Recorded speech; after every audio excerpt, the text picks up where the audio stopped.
Hola, como todos los jueves en Notas Verdaderas, acá en Cuemes Noticias, vamos a hablar con una personalidad, en este caso un prestigioso investigador, profesor universitario, un gran conferencista y un hombre con opiniones con muchas convicciones que generan muchas veces polémica, pero que habla claramente desde un lugar, lo explica, lo fundamenta y es un gusto escuchar sus argumentos, por lo menos para quienes hacemos Notas Verdaderas y espero que para ustedes también. Vamos a ver ahora un pequeño informe sobre este politólogo y después, ya acá en el piso, bueno, vamos a tener la posibilidad de charlar con él. Hablábamos con Jim que hace 25 años que no nos visitaba un presidente del Banco Mundial. Esta visita tiene que ver claramente con el nivel de entusiasmo, de colaboración que ha demostrado el mundo hacia la Argentina en esta nueva etapa. Ahora el Banco Mundial ha empezado a prestarnos más de lo que le repagamos. Le reiteré que estamos muy contentos de poder seguir trabajando en la lucha contra el narcotráfico, el terrorismo, el lavado de dinero y la corrupción. Hemos trabajado en forma muy inteligente y colaborativa todos estos meses. Las denuncias de corrupción golpean al presidente Mauricio Macri. Cuentas offshore en el exterior, negocios oscuros en las obras públicas y pago de sobornos a hombres de su confianza se denuncian a diario. Pero de esos temas nadie habla. Según Pato Bullrich y algunos medios, dice Juan Graboy, estas son armas del ejército terrorista mapuche. Los carpinteros están financiando el separatismo. Argentina está lista para esa tarea y nosotros en el Grupo Banco Mundial estamos listos para continuar nuestro respaldo.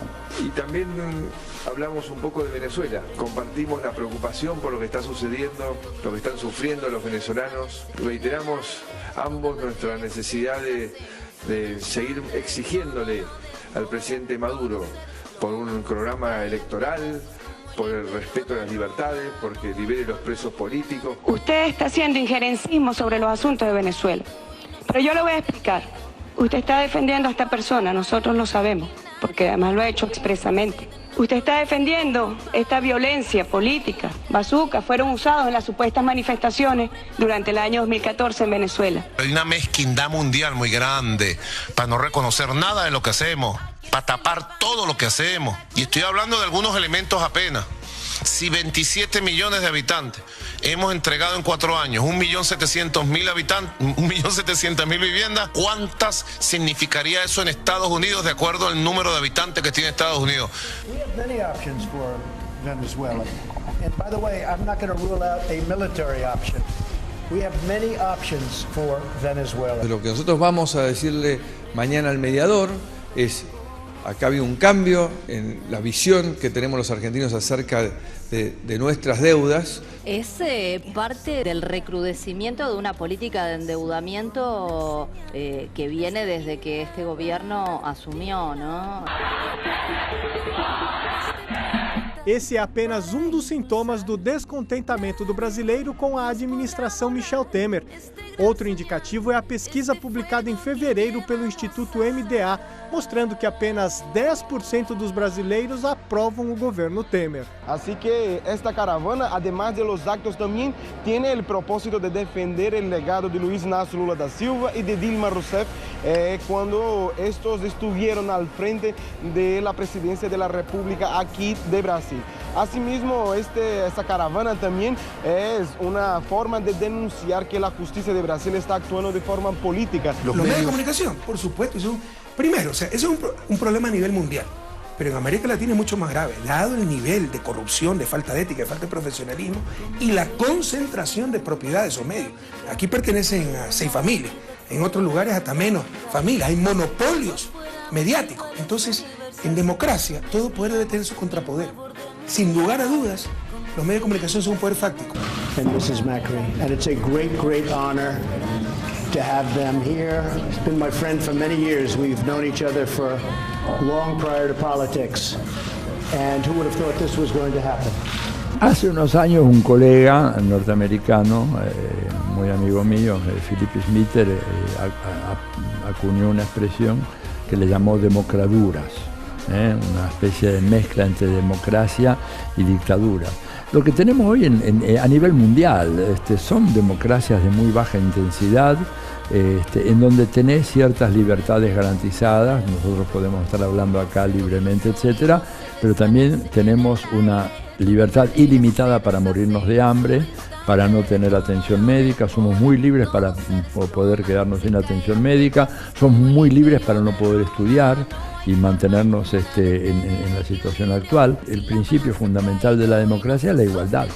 Cuando vos mirás a estas sociedades en las cuales lo que ha ocurrido en todas estas sociedades ha sido un aumento fenomenal de la desigualdad, bueno, la democracia se vacía de contenido. Sobrepasa todo, pero todo se rebalsa y pasa sin desprecio, destruye con el miedo a quien se levanta y lo apunta con el dedo.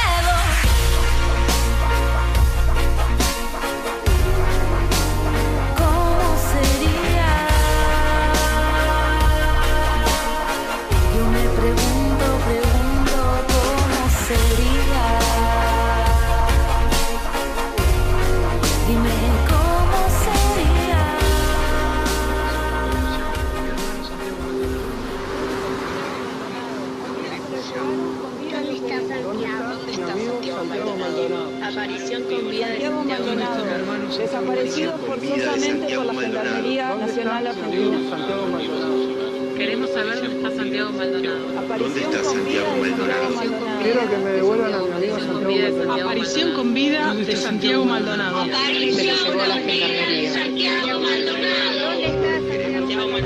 Aparición con vida ya de mi hermano Santiago.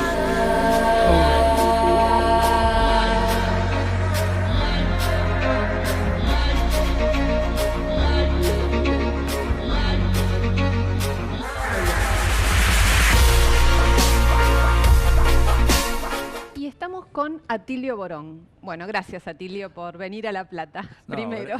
Gracias por la invitación, un gusto. Bueno, Atilio, veíamos en la producción, Lucía te preguntaba algunas cosas para empezar a hacer un perfil de este politólogo al que conocemos a través de sus opiniones, pero muchas veces desconocemos al hombre y al profesor que hay detrás. Y entre los libros que elegiste El Quijote. ¿Por qué El Quijote? Porque me parece que es, bueno, primero que es un texto de una profundidad humanística impresionante, ¿no es cierto? Y además de eso, porque Cervantes era un agudo observador de la sociedad de su tiempo. Estamos hablando, digamos, de finales del 1500, principios del 1600. Veía con gran claridad todo lo que era ese mundo de la nobleza castellana y la degradación de todo aquello y las obligaciones de un buen gobernante, y a mí personalmente como politólogo me parece que tiene algunas observaciones realmente de una profundidad y de una actualidad, ¿no es cierto?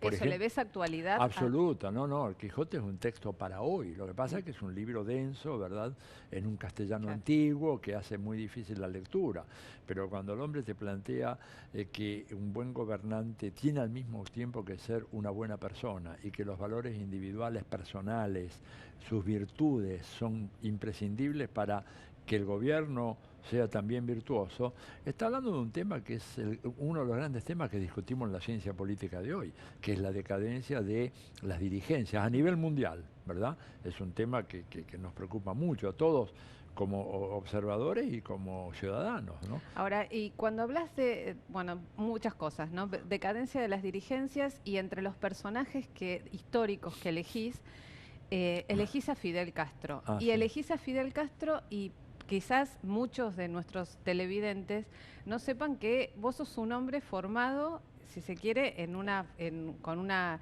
formación católica en su momento, y que estudió se doctoró en la Universidad de Harvard. Sí. Digamos, un perfil que como me dijo una vez un marino, a mí cuando yo cubría páginas diría, ¿qué te pasó? ¿Cómo llega ese hombre con esa formación a elegir a Fidel Castro como un personaje histórico y cómo se engarza esto con lo que decías antes de la decadencia de las dirigencias? Una tesis te hace. Claro, o como se dijo en un célebre debate, ¿en qué te convertiste, verdad? Claro. Sí, yo evidentemente provengo, yo soy hijo de una familia italiana, de hecho mi primera lengua es el italiano y luego aprendí el castellano, incluso la gente más sofisticada que del oído del castellano notan en mí algunas derivaciones que es evidente de que no fue tu primera lengua, me lo han dicho, ¿no? Claro. Yo te notaba un acento raro, pero decía, ¿de dónde vendrá esto? Bueno, parte de eso y parte de los 18 años fuera de la Argentina, que me limaron la cosa más fuertemente porteña que tenía más de chico. Pero lo que pasa es que, bueno, esa educación católica, en una universidad católica, a la cual llego por la estupidez de la Universidad Nacional, ¿no es cierto? Porque yo hice toda mi educación, siempre me caí en la educación pública, yo para usar una expresión, ¿no es cierto? Toda la primaria, la secundaria, pero cuando quiero seguir en la Universidad de Buenos Aires estudiar sociología, como yo no había hecho el Colegio Nacional, sino era egresado de una escuela comercial, era perito mercantil, entonces en la Facultad de Filosofía, que era donde antes estaba sociología, no me aceptaron. Me dijeron, bueno, para que usted siga acá, tiene que rendir 12 materias de equivalencia en el Nacional Buenos Aires. Vos imagínate, para un hijo de un inmigrante que apenas podía manejarse con algunos temas ya de contabilidad, ¿no es cierto?, etcétera, fue imposible. Entonces, la Católica abría un curso de sociología, una licenciatura, y en principio me pareció que, bueno, en vez de perder un año tratando de ingresar a sociología en la UBA, lo hice en la Católica. Y por suerte me tocó la época de la renovación, de Sacerdotes del Tercer Mundo, de Cristianismo y Revolución, esa famosa revista de los 60, y un par de jesuitas que tuvieron una influencia fenomenal en mí, algunos directos, porque vivían acá en Buenos Aires, y otro, un francés, Jean-Yves Calvez se llamaba, que escribió a principios de los 60 un libro maravilloso que llegó a la Argentina llamado El pensamiento de Carlos Marx, un libro de 450 páginas que yo me lo devoré. Porque es decir, que los jesuitas te hicieron marxista. Los jesuitas me hicieron como marxista. Fidel, más como Fidel. Fíjate que Calvez era un hombre extraordinario. Después lo llegué a conocer y lo traté, me hice muy amigo de él porque empezó a venir a la Argentina. El libro es maravilloso porque el libro hace un análisis diciendo, bueno, la única manera de entender a la sociedad capitalista es anclándonos en el pensamiento de Marx y aplicando las categorías de Marx, por supuesto renovándolas, adecuándolas a la época. Dice, pero claro, para un cristiano hay un problema, pero que no afecta al método de análisis, a la interpretación, es que Marx era ateo, a pesar de ser de una prosapia de judíos, rabinos, etcétera. Dice, pero eso no afecta la calidad de su método de estudio. Imagínate, para mí eso fue una revelación. Me descorrieron hacia un telón y dije, bueno, acá estoy, esto es lo que yo necesitaba. Y a partir de ahí, bueno, sí, efectivamente fue mi camino hacia Marx empieza por ahí, porque no era el camino que me daban los profesores, algunos de los profesores en la Universidad Católica, ¿no? Que era muy reaccionaria, aunque había algunos profesores que no lo eran y esos realmente fueron decisivos para mí. Ahora, de ahí a Harvard, digamos, ¿terminaste la UCA y te fuiste a Harvard? No, me fui a Chile primero, ayudado por Onganía y sus muchachos que empezaron a mandar algunos mensajes bastante espantosos a mi casa, ¿verdad? Porque yo había sido dirigente de la Federación de Estudiantes de la Universidad Católica y cuando viene el golpe del 66, el rector de la Católica, que era Monseñor Derisi, me llama a mí y me dice una frase así con un contenido histórico fenomenal, porque dice, bueno, así como Enrique VIII, así como el Papa, no me acuerdo cuál era, prefirió perder a Inglaterra con tal de no darle la razón a Enrique VIII, yo prefiero perder la carrera de sociología con tal de no darle la razón a ustedes, así que están todos para afuera despedidos. Así de simple. Ah, bueno, muy pragmático. Muy pragmático. Así que me quedé sin trabajo porque también nos estaban persiguiendo en el trabajo y se abrió una posibilidad de ir a estudiar a Chile a finales del 66 en la Flaxo. La Flaxo solo estaba en Chile en aquella época, así que me fui para allá. Y me tocó un periodo fascinante en la historia chilena que fue el periodo previo al ascenso, al triunfo de Salvador Allende y después ver la experiencia in situ de la Unidad Popular, ¿no? Claro. De Chile. Ahora decime, para hilvanar estos dos personajes históricos del siglo XX, ¿a Fidel Castro cómo lo conociste? Bueno, personalmente, tratándolo, eso fue en el 85, cuando él organiza un gran evento internacional en relación al tema de la deuda externa de América Latina. Y ahí fui uno de los tantos invitados, muchísimo, fue un evento fenomenal, pero bueno, yo me las ingenié para estar permanentemente en la sala de reuniones y bueno, cuando aparecía Fidel siempre había un grupo de curiosos que íbamos, le preguntábamos cosas y ahí empecé a tener ya un trato de preguntarle cosas y responder, etcétera. Antes lo había visto en Chile cuando llegó en noviembre del 71. Había seguido parte de su gira, estuvo él 24 días en Chile, una gira que excedía... Una gira que excedía la gira diplomática, claro, que son 2 o 3 días, pero Fidel... Y él lo dijo, yo vengo a ver lo que es esto, dice, porque esto es un caso extraordinario, porque si acá este proceso revolucionario culmina, abre una perspectiva de avanzar sin apelar a la violencia insurreccional armada, para construir una sociedad socialista. Y por eso a él le interesó mucho la experiencia chilena y se recorrió Chile desde Tarapacá hasta Tierra del Fuego. Lo recorrió todo, ¿verdad? Y en más de una ocasión yo pude escucharlo y bueno, era un orador absolutamente fascinante, ¿no es cierto? Y la imagen, una de las imágenes que más conservo es cuando él llega, el día que llega, ¿verdad?, que viene con un auto descapotado junto con Salvador Allende y había una multitud esperándolo en lo que es la avenida costanera de Santiago. Y te digo, cuando lo vi pasar, habrá sido a 2 metros, 2 metros y medio, él estaba de pie así. Bueno, yo tuve la sensación de que yo era uno de aquellos judíos que vio bajar a Moisés con las tablas de la ley, porque era una personalidad tan magnetizante, tan fascinante que te digo, te impresionaba profundamente. Y después cuando lo escuchabas, ¿no? Era un orador. Después lo viste muchas veces. Después lo vi muchas veces, ya inclusive en charlas así prácticamente personales, él y yo solos. Realmente un hombre de una sabiduría extraordinaria, ¿no? ¿Y eso? Para mí es el gran estadista del siglo XX. Porque yo me puse a pensar a ver quién. Uno dice en Churchill, De Gaulle, digo, está en esa categoría, pero de América Latina no hay ninguno que le llegue de cerca, ¿verdad? Habiendo gentes muy, muy importantes, como Chávez mismo, Salvador Allende, ¿verdad? Como grandes líderes, otros más actuales, como Evo o Rafael Correa, para poner ejemplos de hoy. Pero Fidel era de otra categoría. La cultura que tenía, cómo manejaba, la información que manejaba, era una cosa sorprendente. Y cómo integraba todo, ¿no? En un solo discurso muy coherente. Y esa capacidad también de ver más allá, ¿no? Claro. Esa de adelantarse siempre a lo que podía bueno, suceder. Escúchame, vio en Chávez algo que prácticamente nadie había visto en América Latina. Que era difícil ver desde América Latina. Bueno, yo te digo, lo he dicho, lo digo acá ahora con vos y lo he confesado en muchas reuniones, conferencias nacionales e internacionales, yo a Chávez no lo quise recibir. Cuando a mí me dicen, venga que Chávez quiere reunirse con una serie de intelectuales argentinos, dije, no, yo con cara pintadas no me reúno, ¿verdad? Porque yo de alguna manera manejaba la pobre información que teníamos en ese caso en relación a la figura de Chávez. Y por supuesto él además tenía algunos consejeros que no eran muy de mi agrado, ¿no es cierto? Sí, hubo una primera influencia de cara pintadas argentinos, digamos, en esa...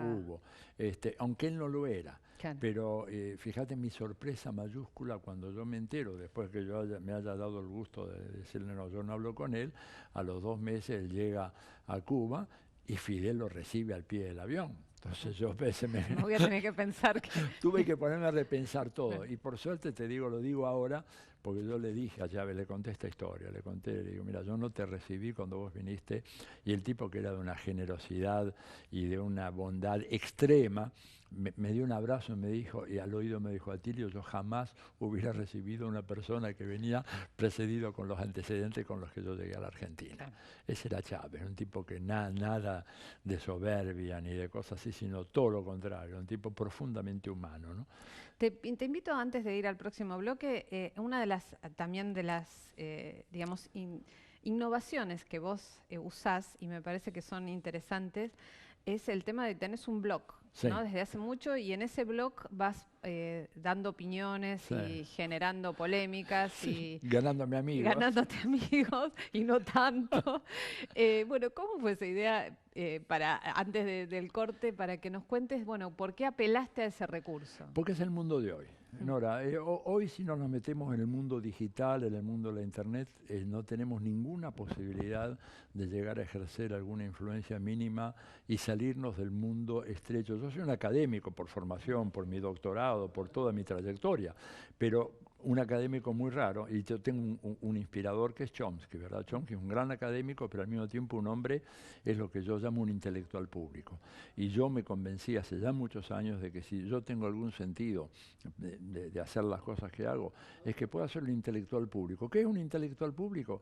La persona que pone grandes temas a discusión de forma tal que lo puedan entender personas que no necesariamente están en la universidad, sino la persona común y corriente, el ciudadano, la ciudadana común y corriente, y decir las cosas con la mayor rigurosidad posible, aunque sean opiniones que van en contra del pensamiento dominante. Y hoy en día esto me lo dan las redes sociales, no me lo dan, digamos, los medios impresos tienen muchas limitaciones, tenés limitaciones de espacio. Yo a veces escribo textos que son de, no sé, 10, 12 páginas, que son necesarias, y ¿quién te puede publicar eso? No, nadie. es imposible. Imposible, en cualquier diario, ¿verdad? Yo sí, escribo en página, pero ahí tenemos también todos que limitarnos a un cierto número de caracteres. En cambio, las redes sociales llegan a tener un impacto fenomenal. Yo te digo, momentos muy críticos en la Argentina, por ejemplo, que fue el lapso que va entre la primera elección y el balotaje presidencial en noviembre del 2015, llegué a tener 800.000 visitas en mi blog. ¿Con qué diario puedo llegar yo a 800.000 personas? No hay ninguna manera. En cambio, estas tecnologías sí te permiten, ¿verdad? Y así que, bueno, me costó aprenderlo porque no soy un nativo digital, soy un inmigrante. Somos muchos los inmigrantes. Soy un inmigrante digital, pero bueno, he aprendido a gran parte y la verdad que hoy en día son parte de mi vida. Y por supuesto, esto hace que si antes yo trabajaba mucho, ahora trabajo muchísimo más porque esto es 24 horas al día, 7 días a la semana. Uno está permanentemente con eso, ¿no? Porque además el mundo adquirió tal velocidad las transformaciones y los cambios que de un día para el otro quedas anticuado. Ahora, vos justamente en la frase que elegiste para identificarte, hablas un poco de esto, ¿no? De lo que implica los medios y de lo que implica una democracia degradada, ¿no? Una democracia degradada ya no, en todo el mundo. Vuelvo a repetir, la Argentina no es porque los argentinos tenemos a veces una visión de que somos algo especial, que somos los peores del mundo o los mejores del mundo. Te digo algo que puede ser un bajón narcisista para muchos argentinos, estamos en el promedio mundial. O sea, tenemos una democracia que se va degradando, como se va degradando en Estados Unidos, en Italia, en Europa, en Alemania, en Canadá y por supuesto en toda América Latina. Cuando digo degradando, digo democracias que dejan de ser gobiernos del pueblo, por el pueblo y para el pueblo, que es la fórmula esta acuñada por Abraham Lincoln, no es ningún marxista ni nada, el Lincoln dijo eso, por algo lo mataron poco tiempo después de que dijera aquello, ¿verdad? A gobierno de los mercados, por los mercados y para los mercados. Esta es la realidad argentina, la realidad de Chile, la realidad de Brasil, y eso habla de un vaciamiento de la democracia como práctica reducida al ritual de la elección, que es importante, yo no digo que no, pero no es para nada suficiente para hablar de democracia. Y lo otro, lo que es más perverso todavía, es la desaparición del periodismo. Queda muy poco periodismo a nivel mundial, ¿verdad? Es un fenómeno. ¿Por qué? Porque la concentración oligopólica de los medios ha hecho que esos medios se conviertan fundamentalmente en voceros de los grandes intereses establecidos. Bueno, te propongo seguir en el próximo bloque analizando un poco Dale. esto que es uno de los mojones de esta realidad que estamos viviendo. Seguimos en el próximo bloque de Notas Verdaderas con Atilio Borón.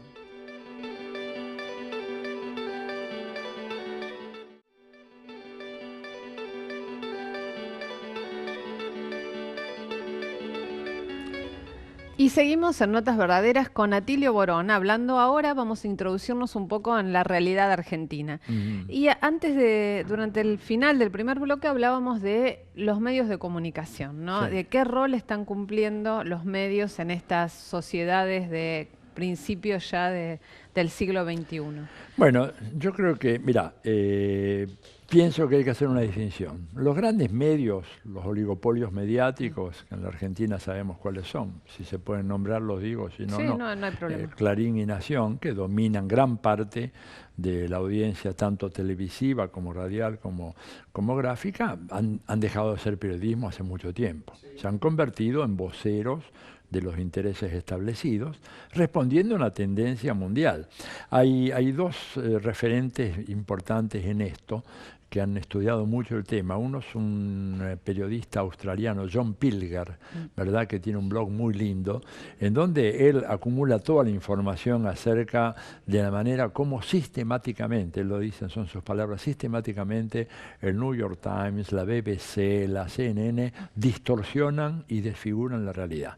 Y estamos hablando de los más prestigiosos. De los más prestigiosos, ¿verdad? Incluso Pilger llega a decir, miren, esto es un fenómeno que empezó a verse ya en la década del 40, porque el New York Times, cuando se bombardea Hiroshima, manda al corresponsal que tenía en Tokio a que vaya a Hiroshima a verificar si había radiación nuclear en Hiroshima o no. Al día siguiente. Y entonces el hombre manda un despacho, el New York Times lo publica el 7 de agosto, por la diferencia y dice que certifica su enviado en Japón de que no hay radiación nuclear en Hiroshima. Entonces él dice, si el New York Times hizo eso, qué bueno. Y fíjate que antes que él, Pilger, que es un hombre de hoy, ¿verdad?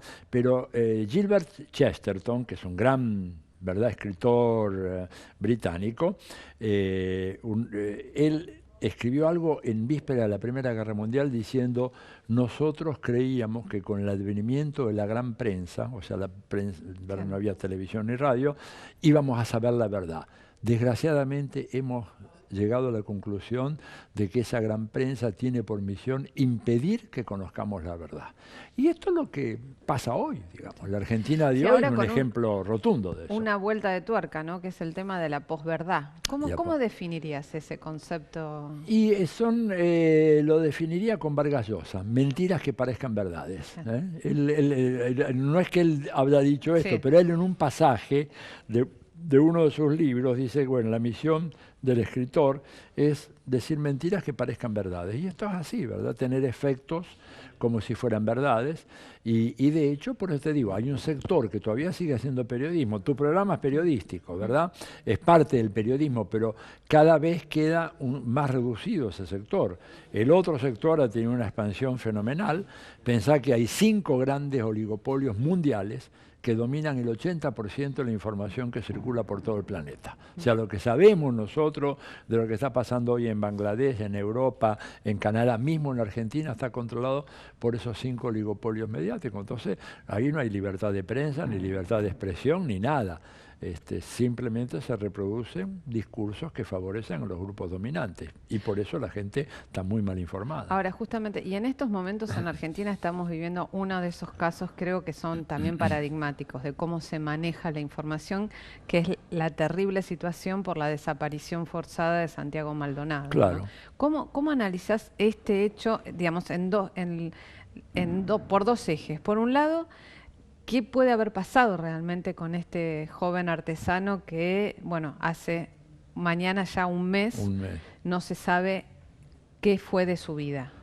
Y por otro lado, ¿cómo los medios y el gobierno actúan sobre ese hecho real? Porque lo concreto es que él ya no está y nadie sabe dónde está. Los últimos testimonios dan cuenta de que fue cargado como un bulto en una camioneta de la Gendarmería Nacional en Esquel. Claro. Mira, sabemos muy poco, lo que sí sabemos es que el gobierno no ha hecho el esfuerzo perdón, que tendría que haber hecho para investigar a fondo eso.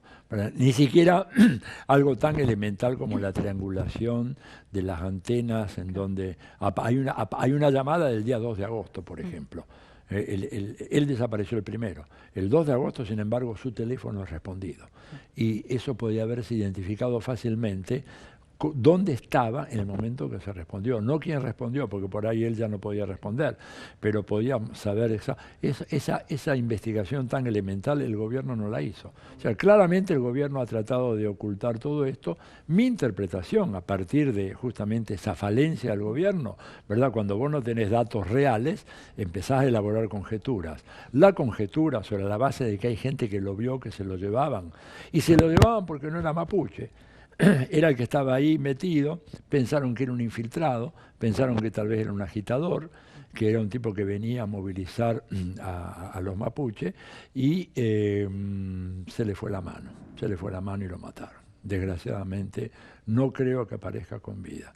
Un caso más. Y esto es algo que por primera vez ocurre en democracia, porque no es un caso comparable al de Julio Jorge López, digo, para que no haya ninguna duda, porque ahí hubo un grupo de tareas, no fue una tarea oficial, esto fue una cosa que realmente lo sacaron justamente para eliminarlo como testigo de cargo en contra de Checolat. Pero este es un caso clásico que reproduce lo que pasaba en la época de la dictadura, sin caer en el exceso de decir que esto es lo mismo que la dictadura, que rechazo de plano eso, pero esa práctica de repente de agarrar a alguien y bueno, someterlo a premios ilegales, y bueno, yo creo que se les pasó la mano, desgraciadamente. Ojalá que me equivoque, me gustaría equivocarme.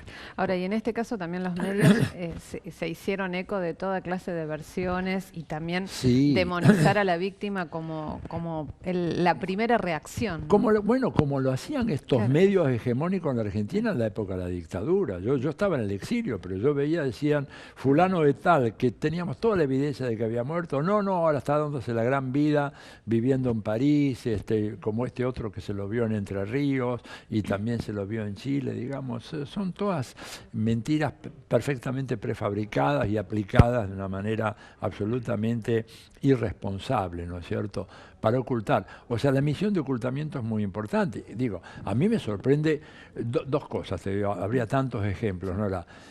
Que el secretario de Estado de los Estados Unidos declare públicamente que si Maduro no se va por las buenas, vamos a ir nosotros a imponer el orden y la Constitución, ¿verdad? Que eso no haya merecido 8 columnas de titular en los diarios, porque es una noticia gravísima. Porque eso y decir, miren, ustedes jueguen a la democracia si quieran, pero el día que elijan un gobierno que no nos guste, vamos y lo sacamos. Primera noticia. Segunda, la de los Panama Papers. Panama Papers es un escándalo. Cayó el jefe de gobierno de Islandia, cayó el premier de Pakistán. Y aquí es un tema cerrado, absolutamente herméticamente blindado. Y bueno, y hoy como noticia del día, a partir de, no de los Panama Papers, pero de las consecuencias que el manejo y el blanqueo de fondos en negro en la Argentina han tenido, como demostró Horacio Berbisky el fin de semana en Página, con la fortuna que no solo los familiares del presidente, sino gran parte del gabinete han blanqueado a partir de la ley de blanqueo, lo hacen renunciar a uno de los directivos de la FIP, supuestamente acusado de filtrar la información. No, la información no está en discusión. Claro. El problema es de dónde salió, cómo se enteraron. ¿Quién fue el traidor que filtró la información? Eso es lo que realmente Pero tenés una sociedad que está un poco narcotizada, adormecida por todo esto, ¿no? El papel de los medios, sobre todo la televisión, en ese punto es muy importante, ¿verdad? Distraernos entre el fútbol y los espectáculos baratos de la noche, ¿verdad? En la televisión, hace que la ciudadanía realmente no le importe nada o no se preocupe y crea una actitud de mucho cinismo diciendo, bueno, todos los políticos roban, todos son malos, no podemos esperar nada bueno de ellos, y por eso, digamos, esto es un signo muy decadente. vuelvo a repetir, no es exclusivo de Argentina. En el caso de Brasil, lo mismo. Pensá que Temer, el usurpador de la presidencia de Brasil, un tipo que tiene 7% de aprobación. Sí, se cumple hoy justo un año del desplazamiento de Dilma Rousseff. 7% de aprobación y sigue promoviendo una legislación que si se aplica, porque habrá que ver, la legislación se aprobó, habrá que ver si se aplica, haría retroceder a Brasil 70 años en materia de legislación laboral. Bueno, y los medios no dicen nada de eso. Bueno, y también está lo que está sucediendo ahora en Brasil con Lula recorriendo el país con multitudes que lo siguen, que no aparece en ningún medio. En ningún medio. Es que si no apareces en la red o Globo en Brasil, por ejemplo, no tiene, no sé, nos metemos en la América Latina, después volvemos a Argentina. Brasil, por ejemplo, no pudo en todos los años del gobierno del PT armar algo como la televisión pública argentina. Entonces la pobre Dilma, cuando tenía que salir a defenderse del ataque de esa banda de narcotraficantes y corruptos de lo peor, porque ese Congreso brasileño es un nido de víboras. Es terrible. Pero el nuestro parece el Congreso de Pericles y los Solón y los grandes héroes de la democracia ateniense, por comparación. Bueno, fíjate, ella cuando quería salir a defenderse tenía que pedirle, rogarle, mendigarle a la red o Globo que le diera 10 minutitos antes de la novela de las 8 de la noche. Es decir, ahora, esto habla también de una falla de nuestros amigos del PT, que no se pusieron las pilas, dijeron, tenemos que armar una red de televisión pública para llegar a todo Brasil, no podemos estar atados a que nos den 5 minutos, 10 minutos en la cadena Globo, que es la cadena que nos quiere sacar del poder. ¿Te das cuenta? El tema de los medios de comunicación, algo que realmente, salvo Chávez, ninguno de los presidentes progresistas de toda América Latina entendió, ¿verdad? Chávez por eso crea Telesur y crea Radio del Sur. Y eso tenía que haber tenido el gran apoyo, pero no se entendió la problemática. No hubo mala voluntad, pero hubo, digamos, la concepción. Evidentemente sí, no lograron darse cuenta, me parece, de la magnitud del poder que está en juego. Y cuando se dieron cuenta era un poco tarde. Fíjate vos, la gran ofensiva en contra de Cristina, a partir del año 2014-2015, fue una cosa bestial. Y lo mismo contra Dilma, lo que yo digo, pero, fíjate, hay que poner esto en perspectiva. ¿Por qué esa ofensiva? ¿Qué cuentas le estaban cobrando a estos gobiernos de Cristina Fernández aquí y de Dilma Rousseff en Brasil? ¿Sabés qué le estaban cobrando? La colaboración que estos gobiernos le dieron a Hugo Chávez para hundir el Alca en Mar del Plata en el año 2005. Ahora, y justamente eso, digamos, esta relación de Argentina con el mundo. Vos decías recién, bueno, Trump dijo la aberración que dijo con respecto a Venezuela y pasa prácticamente inadvertido. Ahora, anteayer también Macron en Francia dijo que Maduro era directamente una dictadura y en la Argentina Mauricio Macri viene, digamos, haciendo su trabajo de zapa en el Mercosur para expulsar directamente a Venezuela del Mercosur. ¿Cómo ves esta relación de esta inserción de Argentina en este mundo? La veo con mucha preocupación, porque Argentina está padeciendo un proceso de recolonización, ¿verdad? Nosotros habíamos conquistado un cierto grado de autonomía, de autodeterminación nacional. La Argentina había hecho no solamente gestos, sino iniciativas muy importantes en ese sentido. Cristina decía cosas en el G20 que después, al cabo de un tiempo, se demostró que eran verdaderas y que tenía razón. Cambiamos todo eso por una actitud de volver un poco en ese sentido a los 90, de las relaciones privilegiadas, relaciones carnales, y Estados Unidos nos devuelve con un sopapo, nos pega un golpazo y nos impide que le exportemos biodiesel, ¿verdad? Entonces es un proceso de recolonización de la Argentina que creo que nos desmerece como nación, frustra nuestras aspiraciones democráticas, impide el progreso económico y social. Pensá que Argentina renuncia, por ejemplo, al espacio orbital que teníamos reservado con el ARSAT 3, que el gobierno lo desactiva estúpidamente, porque eso hubiera generado un polo de actividad científica muy importante, lo deja de lado. Renunciamos a Malvinas, no solamente renunciamos a Malvinas, ni siquiera cuidamos el área económica, ¿verdad?, que rodea las Malvinas, que es nuestra, que no está en discusión. hacen lo que quieren, se llevan todo. Entonces me parece es una desgracia esa idea, además una idea que ha sido desmentida por la práctica. Somos el mejor amigo de los Estados Unidos. Y se olvidan lo que dijo John Quincy Wright, que es uno de los grandes presidentes americanos, que también en un momento determinado, a principios del siglo XIX, no sé, se planteó una cosa de una relación especial con Gran Bretaña, nada menos, y él dijo, Estados Unidos no tiene amistades permanentes, tiene intereses permanentes. Y estos con 2 siglos de atraso todavía no aprendieron la lección. Ahora, esto, en este panorama que describís, también lo que uno ve es que hay un gran sector de la sociedad argentina que mira embelesado a los Estados Unidos y que se siente pertenecer en la medida que es reconocido, aunque sea en la formalidad de las visitas de los mandatarios norteamericanos. ¿No? La mirada del emperador es muy importante, ¿verdad? Pero se habla del proceso de colonización intelectual. Bueno, pensemos el cine, ¿verdad? Este país, hace 30 años, 40 años, tenía en exhibición películas suecas, francesas, alemanas, italianas, etcétera. Hoy en día da la impresión de que Europa no produjera más películas, films. Sí, o algunas salas que sobreviven sobre la calle Corrientes. En la sala Corrientes, cuando antes vos veías acá lo mejor del cine europeo, lo mejor del cine americano. El cine americano ha controlado a través de las cadenas estas, ¿no es cierto?, que producen en esas pequeñas salas, el control total de lo que los argentinos ven. La televisión está pautada según el modelo americano.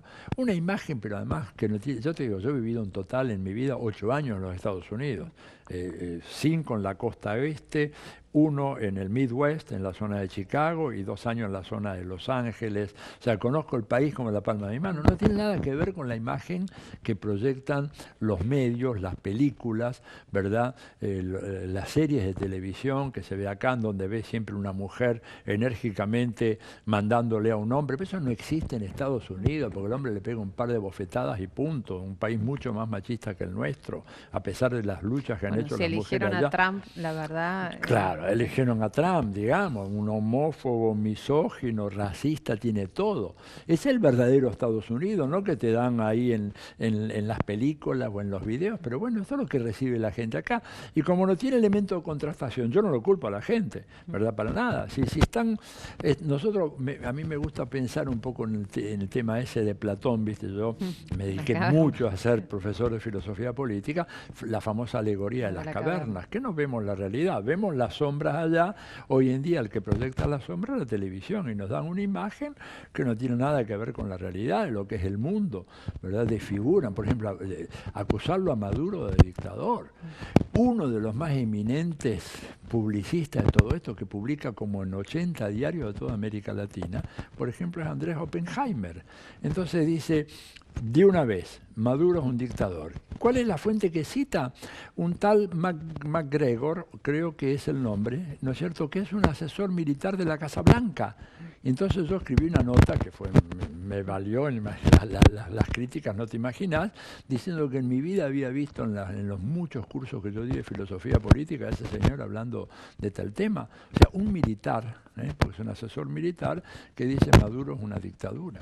Cuando el problema que tiene Maduro, ¿no es cierto?, es que ha sido excesivamente tolerante en relación a formas de oposición violentas, pero violentas, tipo prenderle fuego a una persona por el delito de portación de cara o portación de piel. Ahora, Atilio, lo que se ve, vos decís, bueno, es muy difícil tener una visión, si uno no conoce Venezuela, tener una visión más o menos equilibrada de lo que sucede. Lo que sí ves que es una sociedad absolutamente enfrentada o muy polarizada, y un poder político que está hackeado y que se mantiene con una situación, una crisis económica muy fuerte.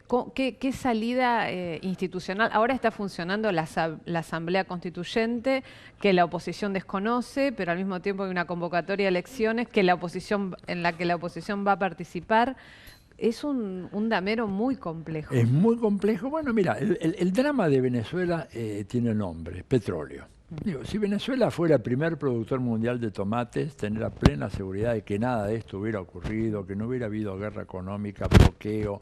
La declaración de Obama, absurdo, debe haber sido una noche de una borrachera, que estaba Obama con su mujer sacando una orden ejecutiva diciendo que Venezuela era una amenaza inminente y excepcional a la seguridad nacional de Estados Unidos y a la política exterior de Estados Unidos. Digo, un tipo como Obama, te digo, me preocupa, porque Obama es uno de los tipos más inteligentes del establishment norteamericano, un profesor de Derecho Constitucional. Yo te digo, creo que esa noche había tomado algo que no le cayó bien, no puede decir eso, ¿verdad? Entonces, Venezuela es un país sitiado, una guerra económica total, un gobierno que tiene la gran frontera con él de Colombia, que le ha declarado la guerra por todos los medios, que lo boicotea, lo sabotea, favorece el contrabando, la especulación financiera, etcétera. Y el milagro es que se mantiene todavía el gobierno venezolano. El milagro tiene una explicación, que las políticas sociales que ha venido haciendo ese gobierno le han granjeado el apoyo de la enorme mayoría de la población venezolana. Seguimos en el próximo bloque en Notas Verdaderas con Atilio Borón.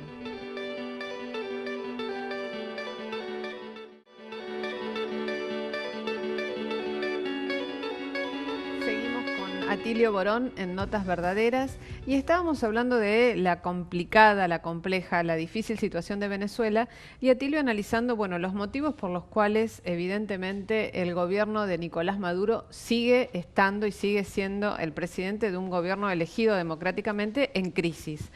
Y estabas hablando de algo que había dicho el jefe de gabinete argentino como comparación. Claro, que decía de que bueno, el balance del gobierno argentino era que teníamos un déficit de 1.600.000 viviendas en la Argentina. Entonces yo escribí un tuit, ¿no?, que fue muy mal recibido por mucha gente, diciendo, bueno, ¿por qué decían de que la Argentina no iba a ser como Venezuela? Más bien que fuéramos, porque Venezuela en 5 años construyó 1.700.000 viviendas populares. ¿Te das cuenta? ¿Y qué viviendas? 72 metros cuadrados la más chica, 96 metros cuadrados la más grande. Y un poco explicaba de que, bueno, las razones por las cuales Maduro todavía está en el gobierno y Dilma la sacaron de mala manera, es que cuando Maduro sale al balcón del Palacio de Miraflores tiene 1 millón de personas abajo. Y cuando salía Dilma estaba el jardinero del Palacio Presidencial, nada más, lo cual habla de la importancia, ¿no es cierto?, de tener ese apoyo. Además, digo, Venezuela, la cantidad de mentiras que se han dicho sobre Venezuela se siguen diciendo, no tienen, te digo, antecedentes, por lo menos en América Latina, a nivel latinoamericano. Por ejemplo, yo estuve en el Chile de la Unidad Popular, ¿verdad?, y había una campaña de prensa en contra, pero como esta, ninguna. Digo, vos imaginate que acá hubiera ocurrido algo así como que el jefe de la bancada o el jefe de la Cámara de Diputados se fuera a los Estados Unidos, suponete que en otro momento, ¿no?, a pedirle a los Estados Unidos que el Comando Sur invada la Argentina para restablecer el orden. Y volviera a la Argentina, diera conferencias de prensa, volviera a ocupar su lugar en la Asamblea Nacional. Estoy hablando de Julio Borges, el jefe de la Asamblea Nacional de Venezuela, y el tipo sigue circulando por la calle, dando conferencias de prensa, actuando como parlamentario, viviendo en su casa sin ningún apremio. A eso le llaman dictadura, estos canallas, mentirosos. Dictadura es lo que hemos tenido nosotros acá, en donde por mucho menos que eso la gente desaparecía. O si acá llegara a ocurrir algo así, al que vaya a Washington a pedir que el Comando Sur invada la Argentina, es inmediatamente acusado de infame, traidor a la patria, y tiene una condena mínima de 25 años. En Venezuela están libres, y a eso le llaman dictadura. Tiene toda la prensa en contra, toda la radio en contra, toda la televisión en contra, partidos políticos que están actuando. Claro, la mirada desde acá es que existe una absoluta limitación a la libertad de prensa, que no se puede criticar a Maduro. Las cosas que le dicen al pobre Maduro, no te imaginas, las difamaciones, las mentiras. Lo que pasa es que ahora la cosa está cambiando porque la oposición estaba dividida. Hay un ala terrorista, que es la que ha hecho todas estas cosas, y hay un ala mayoritaria humanitaria, pero que estaba intimidada. Los terroristas le decían a los que querían dialogar con Maduro, si van a dialogar con ellos son cómplices y los matamos a ustedes también. Cuando esta gente habla de matar, habla en serio. Acordate que hay por lo menos 3 personas quemadas vivas simplemente por el color de la piel, y la gran mayoría de las víctimas producidas en Venezuela fueron ocasionadas por la oposición, no por las fuerzas de seguridad. Pero bueno, acá se ha mentido escandalosamente sobre ese tema. Pero ya la verdad está saliendo a flote y a esta gente las deja ahora sin palabras, ya no saben qué decir, porque además ahora tienen miedo. El otro día un editorialista de La Nación empezó a alarmarse por el hecho de que hubiera acciones violentas en la Argentina, tipo las que estamos viendo acá. Y yo estoy a punto de decirle, bueno, pero usted hasta hace un mes aplaudía aquellas acciones en Venezuela. ¿Y ahora qué pasa? Cuando empieza a ver algo así en la Argentina, ahora usted dice que eso está muy mal y que hay que reprimir y evitar eso. Bueno, acá hay un doble discurso, ¿no es cierto? Bueno, siempre hay a quienes se habilita y a quienes se censura o se condena, ¿no? En esta lógica. Ahora, Atilio, y en esta lógica lo que tenemos es en la Argentina un gobierno de Cambiemos, casi 2 años en el poder, con elecciones legislativas y con unas PASO en las que el kirchnerismo en la provincia de Buenos Aires, Cristina Fernández de Kirchner, después de 17 días, supo que había ganado en la provincia de Buenos Aires con una diferencia muy chica de votos, pero que ganó en la provincia de Buenos Aires. Ahora, Cambiemos, con su protección mediática, logró imponer como que había sido una catarata de triunfos en el país. ¿Cómo analizás este proceso con vistas a octubre y con vista, bueno, a un proyecto económico y social y político que evidentemente dista de ser, digamos, amigable para una gran cantidad de gente en la Argentina, pero que obtiene votos? Obtiene votos. Yo creo que va a ser muy importante lo que pase en esta próxima elección, aunque aún en la mejor de las hipótesis para el gobierno no va a lograr tener la mayoría propia ni en senadores ni en diputados. Y yo aspiro a que se pueda armar un gran frente para el año 2019 para poner fin a esta experiencia que está condenada al fracaso. Esto no va a funcionar, porque ya lo hemos probado, ¿verdad? Un poco. Esta es la reedición con algunos detalles, no tengo tiempo ahora, y en mi blog está, ya que hemos hablado en mi blog, esto no es lo mismo que el menemismo, es otra cosa, ¿no es cierto? Pero la matriz es idéntica, es el modelo neoliberal. Aquello hecho en condiciones mucho más favorables, porque Estados Unidos estaba en pleno auge, había desaparecido la Unión Soviética, ahora Estados Unidos ha iniciado un sendero de decadencia, dicho por los grandes intelectuales de Estados Unidos, no es mi opinión, yo la reflejo, las documento ahí. Entonces van a tener muchos problemas, y escuchás declaraciones absurdas como la del ministro de Hacienda, hablando de que ahora iniciamos un periodo de 20 años de expansión económica. Eso, y bueno, pero si se endeudó a 100 años, tiene que ser optimista. Pero eso es absolutamente inviable. No hay economía en el mundo que haya reconocido 20 años de expansión económica. Hay una irresponsabilidad, es caer en la más barata demagogia decir una cosa así. Además te digo una cosa, ni siquiera los economistas del establishment neoliberales, estoy hablando de Miguel Ángel Broda o José Luis Experto, esa gente, dicen que esto va a funcionar. Es más, dicen acá no hay plan, no hay ni plan A ni plan B. Esto es una serie de medidas así que se manejan, pero con esa fenomenal maquinaria de manipulación mediática que hay que sacarse el sombrero, chapón, ¿no es cierto?, porque han podido hacer cosas extraordinarias. Pero bueno, pero esto es un pase de manos así, casi como un ejercicio de prestidigitación, pero esto no va a funcionar. Y para el 2019 nosotros tenemos que asegurar de que tenemos un frente unido, amplio, sin sectarismo, sin hegemonismos, de todos aquellos que queremos un país mejor, un país más justo, un país en donde no se gobierne en beneficio de este 5% más rico de la sociedad argentina, que es lo que está pasando ahora, con gente muy engañada. Acá el gran tema que tenemos que pensar desde la izquierda, desde el progresismo, es el cambio cultural que se ha dado en los sectores populares, sobre todo, que de repente les ha hecho aceptar la idea de que el cambio por el cambio es algo bueno. Vos fijate que no es casual el nombre que le pusieron, eso surge de una infinidad de grupos focales en donde, bueno, la gente de repente se aburría o quería alguna alternativa sin saber cuál era la alternativa, en qué dirección, quién la dirigía, quién se beneficiaba, y ahora, bueno, se encuentra con una dura realidad. ¿verdad? Y una sociedad que está más polarizada que antes económicamente. Ojo, hay que tener cuidado porque hay gente que está muy, muy mal, pero al igual que en la época del menemismo, hay un pequeño sector que está muy, pero muy bien ahora. Y eso se nota en muchos lugares. Clase media alta, digamos, con ingresos flexibles, etcétera, la está pasando muy bien. El resto la está pasando recontra mal. Pero bueno, como está bombardeada por estos medios que le dicen todas estas cosas, el futuro, la esperanza, el vecino, estamos diálogo cara a cara, yo creo que la gran tarea no es ahora en esta elección, que es importante, ¿verdad?, que hubiera un parate, aunque va a ser muy difícil por toda la maquinaria publicitaria que maneja el gobierno y los otros no tienen nada, pero sobre todo la gran batalla del 19 para ver si podemos cambiar el rumbo de este país, ¿no? ¿Y crees que es en ese gran frente opositor, en quién pensás? ¿En quiénes lo podrían integrar? Pienso en los restos del kirchnerismo, los sectores más progresistas y de izquierda del kirchnerismo, pienso en los sectores más lúcidos de la izquierda, ¿no es cierto?, que pueden acompañar este proceso.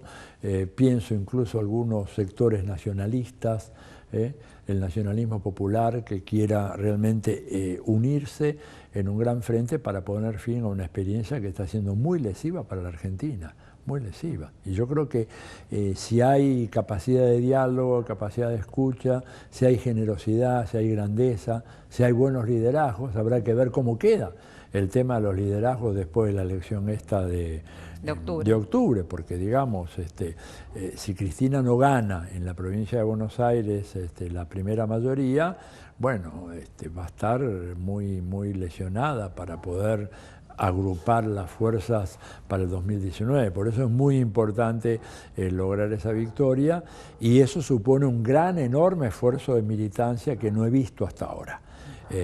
Y algo que tendría que pasar algo parecido a lo que ocurrió después de la primera vuelta presidencial, en donde el balotaje, en donde la gente salió en su desesperación sin dirección, porque ahí se vinieron abajo las direcciones de la Cámpora, del Frente para la Victoria y de Unidos y Organizados, que no fueron capaces de bajar una consigna. Dejaron a la gente al descampado y la gente sola, por instinto propio, viendo lo que se venía, salió a militar.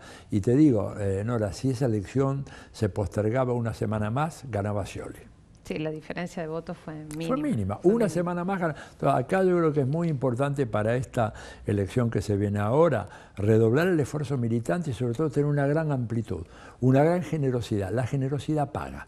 Desgraciadamente no he visto mucha generosidad yo, ¿no es cierto? Y creo que es muy importante que eso se dé ahora con vistas a las elecciones acá sobre todo en la provincia de Buenos Aires, que es la madre de todas las batallas. Por supuesto, Santa Fe es muy importante, ahí hubo un desempeño notable de Agustín Rossi, y eso es alentador, ¿verdad? Un bastión que estaba carcomido por el narcotráfico, que había sido convalidado por aquella alianza entre radicales y socialistas que hicieron de Rosario, yo digo siempre, sí, Rosario es la Chicago argentina, evidentemente, igual que la Chicago de Al Capone de los años 30, pero esto con la complicidad, y eso me parece que son datos alentadores por ese lado. Pero vuelvo a repetir, esperemos. Bueno, muchas gracias, Atilio, y esperemos que después de octubre a ver con qué realidad, nueva realidad nos encuentra la Argentina.